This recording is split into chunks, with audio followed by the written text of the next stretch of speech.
भाग्य, किस्मत, लक, ये शब्द हम बचपन से सुनते आ रहे हैं। कहीं ना कहीं हमारे बड़े हमेशा हमें बोलते सुनाई देते हैं कि जो किस्मत में लिखा है होगा तो वही। करेक्ट? सभी ने सुना होगा ये। कहां तक आप इस वर्डिंग के साथ एग्री करते हैं? ऐसा नहीं लगता कि किसी हारे हुए इंसान के शब्द हैं ये? मैं ये मानती हूं कि जो इंसान ये चाहता है ना कि उसको कुछ नहीं चाहिए, उसके कोई शौक नहीं है, कोई इच्छाएं नहीं है, वो कुछ सफल नहीं बनना चाहता अपनी जिंदगी में, तो वो बैठ सकता है इस भाग्य के भरोसे। वहीं दूसरी तरफ एक इंसान अगर कुछ करना चाहता है, लाइफ में कुछ हासिल करना चाहता है, उसके बड़े शौक हैं, ऐशो आराम की जिंदगी बिताना चाहता है, तो वो भाग्य के भरोसे कैसे बैठा रह सकता है? कर्म तो करना ही पड़ेगा, मेहनत तो करनी ही पड़ेगी। हम सभी ने सुना है ना, परिश्रम ही सफलता की पूंजी है। बिना मेहनत किए कभी किसी को कुछ भी हासिल नहीं होता, और स्पेशली भाग्य के भरोसे बैठे रहने से तो कुछ भी नहीं होता। मान लीजिए आपके भाग्य में, आपकी किस्मत में लिखा नहीं है ऐशो आराम, मगर आप चाहते हैं, तो क्या करेंगे? या तो कॉम्प्रोमाइज करके बैठ जाएंगे कि हाँ मुझे अब नहीं चाहिए ऐशो आराम, मगर अगर चाहिए तो काम करना पड़ेगा, मेहनत तो करनी पड़ेगी। ऐसे ही हाथ पे हाथ रखकर बैठने से कुछ नहीं होता। आप देखिए, जितने भी बिजनेसमैन हैं, जितने भी सफल नेता हैं, एक्टर्स हैं, एक्ट्रेसेस हैं, क्या वो ऐसे ही इतने ऊंचे मुकाम तक पहुंच गए? मेहनत की है भाई, सभी ने परिश्रम किया है। बिना कर्म के कुछ भी नहीं हासिल हो सकता। मैं ये मानती हूं कि जो लोग किस्मत के भरोसे बैठते हैं ना, उनको सिर्फ उतना ही मिलता है जो उनकी किस्मत में लिखा है। वहीं दूसरी तरफ जो लोग मेहनत करते हैं, उन्हें वो सब हासिल होता है जो वो चाहते हैं, उनकी हर इच्छा पूरी होती है। तो क्यों ना मेहनत की जाए, क्यों भाग्य के भरोसे बैठना? हमें भी तो अपनी जिंदगी को बढ़िया से जीने का हक है भाई। आपको एक कहानी के तौर पे समझाती हूं। एक नदी थी, उस नदी के पास ही एक बड़ा सा जलाशय भी था। अब नदी में कुछ मछलियां थी, मगर ज्यादातर उस जलाशय में रहती थी।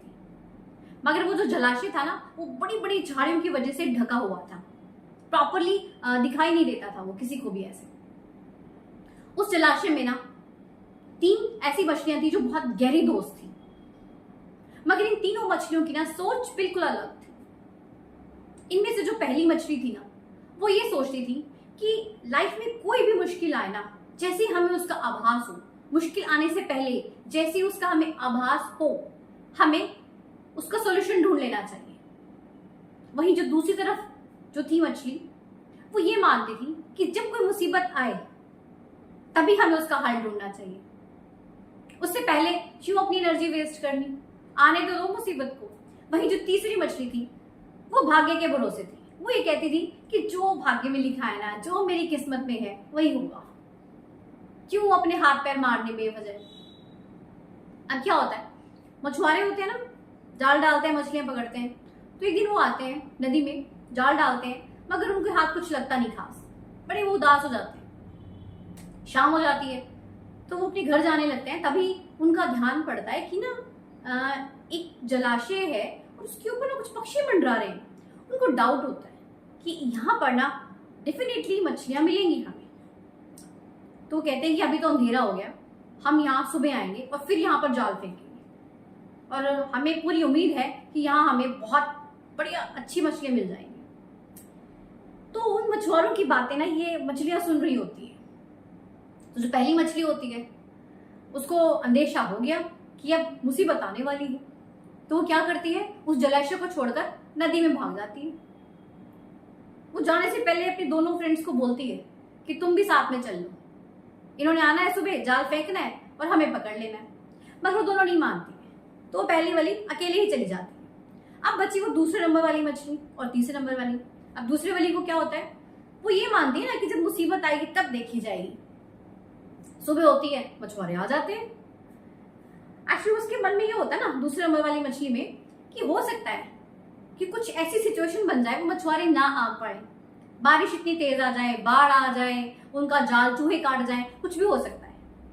मगर ऐसा कुछ भी नहीं हुआ। फाइनली वो पहुंच जाते हैं। अब जैसे ही पहुंचते हैं उसको आभास हो जाता है कि अब तो मुसीबत मेरे सर पे खड़ी हो गई। अब वो क्या करती है, अपना दिमाग चलाती है। वहां पर जलाशय में एक बड़ा सा जीव कई दिनों से मरा पड़ा होता है। उसकी जो बॉडी से ना वो सड़ने की स्मेल आ रही होती है। वो उसकी बॉडी के अंदर जाती है और उसका जितना भी सड़न है ना, सड़ान अपनी बॉडी पे लपेट के वो बाहर आ जाती है। अब मछुआरे जाल डालते हैं, वो मछलियां पकड़ी जाती हैं। दोनों जो सहेलियां, एक तो निकल गई थी। अब वो क्या करती है, दूसरे नंबर वाली मछली वो ना ऐसे प्रिटेंड करती है जैसे बेसुध से होते हैं। अब मछुआरे देखते हैं कि उससे इतनी बड़ी बदबू आ रही है, ओहो हो, ये तो मरी हुई है कई दिन से, इसकी बॉडी सड़ रही है। वो उसको वापस से जलाशय में फेंक देते हैं, बच गई। वहीं जो तीसरे नंबर वाली मछली थी, जो भाग्य के भरोसे बैठी थी, उसका क्या हुआ, फंस गई बेचारी और तड़प तड़प कर मर जाती है। अब आप देखिए ना, अगर हम भी भाग्य के भरोसे बैठे रहेंगे ना, तो हमें भी कुछ हासिल नहीं होने वाला, एक दुख ही मिलेगा बस। हमेशा एक हमें यही सताती रहेगी चीज कि हम अपनी जिंदगी में कुछ कर नहीं पाए, कुछ हासिल ही नहीं कर पाए। मेहनत तो करनी पड़ती है, बिना मेहनत के कभी किसी को कोई मुकाम हासिल नहीं हो सकता। हाथ पर हाथ रखकर बैठने से कभी कुछ होता है क्या? एक बच्चे की छोटी सी मुझे कहानी याद आ रही है। एक बच्चा था, पढ़ाई में बड़ा कमजोर था। वो अक्सर उसको स्कूल में डांट पड़ती थी, उसके नंबर बहुत ज्यादा कम आते थे। उसको उसकी दादी ने कहानी सुनाई कि जो भी इस टूटते तारे को देखता है ना, उसकी विश पूरी हो जाती है। उसके माइंड में ना वो बात बैठ गई। बच्चे वैसे भी बड़े ना, मतलब ऐसे साफ मन के होते हैं, उनको कुछ कहते हैं ना तो मान जाते हैं बात को। उसे लगा कि बहुत अच्छी बात है ये तो, अगर मुझे कभी ऐसे टूटा तारा नजर आया ना तो मैं भी अपनी विश मांगूंगा। ऐसा ही होता है। एक दिन उसको एक टूटा हुआ तारा नजर आ जाता है और विश मांगता है कि मैं क्लास में फर्स्ट आ जाऊं।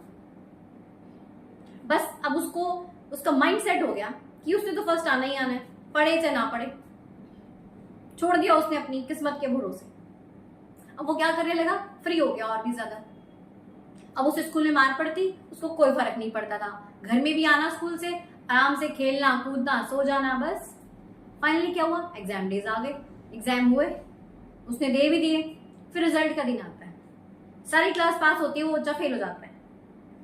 वो बड़ा रोता है कि मैंने तो टूटते तारे को देखा था, वही विश मांगी थी, मेरी विश पूरी क्यों नहीं हुई। तब उसको उसकी माँ समझाती है कि बेटा, भाग्य के भरोसे बैठे रहोगे तो ऐसा ही होगा। तुमने मेहनत नहीं की ना तो कैसे तुम पास हो सकते हो।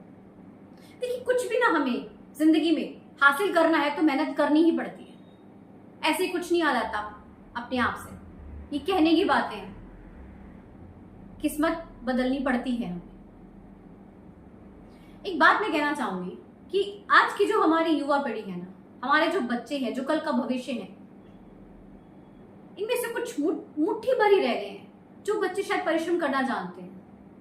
अदरवाइज वो सभी टलते हैं मेहनत करने से। अगर हम उन्हें 5 मिनट चलने के लिए बोल दें तो उनकी सांस फूल जाती है। वहीं 5 मिनट हम एसी बंद कर दें, उनका दम घुटना शुरू हो जाता है। किसी काम के लिए बोल दें, वो कभी एग्री नहीं होंगे। आपको नहीं लगता कि इसके पीछे कहीं ना कहीं हम लोग खुद भी जिम्मेवार हैं? हम उन लोगों को मेहनत का, परिश्रम का महत्व तो समझा ही नहीं रहे हैं। हम उनके अकॉर्डिंग चलते जा रहे हैं। अगर हम अपने बच्चों को शायद ये नहीं समझाएंगे ना कि उन्हें मेहनत करनी चाहिए, तो कुछ भी नहीं हो सकता। तो कैसा होगा हमारा भविष्य कल का? ये बच्चे क्या करेंगे कल को? मैं ये नहीं कह रही हूँ कि बच्चों से मजदूरी करवाइए, उस तरह की मेहनत नहीं, मगर उनको थोड़ा बहुत पता होना चाहिए ना कि मेहनत करना क्या होता है, काम करना होता क्या है। आशा करती हूँ कि आप लोग मेरी इस बात से सहमत होंगे और इसी बात को फॉलो करते हुए आप भी अपनी जिंदगी में खूब मेहनत करेंगे और अपनी जितनी भी इच्छाएं हैं उन्हें पूरा करेंगे। तो मिलते हैं नेक्स्ट वीडियो में। Thank you so much. Channel को सब्सक्राइब जरूर कर लीजिएगा।